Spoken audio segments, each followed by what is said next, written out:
les économies d'énergie, vous allez le voir, commencent dans la vie quotidienne. Voici les trouvailles d'une PME française qui pourrait bien changer nos manières de téléphoner, d'écouter la radio ou même de nous éclairer. L'énergie solaire à la portée de tous. Reportage Gilles Marine et Mathieu Régnier. Des fils, des chargeurs, des prises, le tout bien emmêlé. Comment faire pour se débarrasser de ces amas énervants?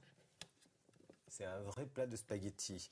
Et un jour, je me suis renseigné, j'ai trouvé qu'il y avait des solutions pour pouvoir se passer de tous ces chargeurs, de tous ces fils, avec le solaire, et qui permet aussi de se passer de piles.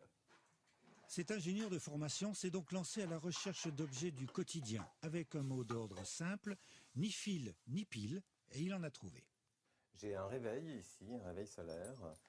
J'ai une radio solaire. Et si j'ai pas assez de soleil, eh bien il a une petite dynamo ici qui permet de le recharger. Et comme cette balance, comme le chargeur de téléphone, la torche ou le chargeur de batterie, ces appareils peuvent faire le plein d'énergie à la simple lumière du jour. Une technologie simple encore peu utilisée, alors que 800 millions de piles sont vendues chaque année en France et que dans les foyers, 14% de l'électricité est consommée par des chargeurs et petits appareils. La solution à ce gaspillage est peut-être là. Dans ce laboratoire de Gardanne, près de Marseille, les ingénieurs d'une petite entreprise ont créé une nouvelle génération de panneaux solaires ultra fins et surtout transparents.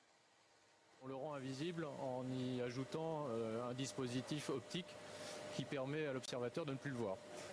La pellicule transparente, épaisse de quelques microns, est fixée sur un smartphone. Elle ne gêne ni la vue, ni le toucher. 1 heure de soleil permet une demi-heure de communication. La recharge complète prend 6 heures. Et ce film, producteur d'énergie, n'est pas réservé au seul téléphone. Souple et transparent, il peut s'apposer sur presque toutes les surfaces.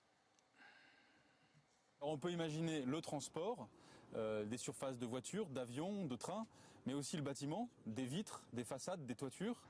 En attendant, cette nouvelle technologie intéresse 2 grands fabricants de téléphones.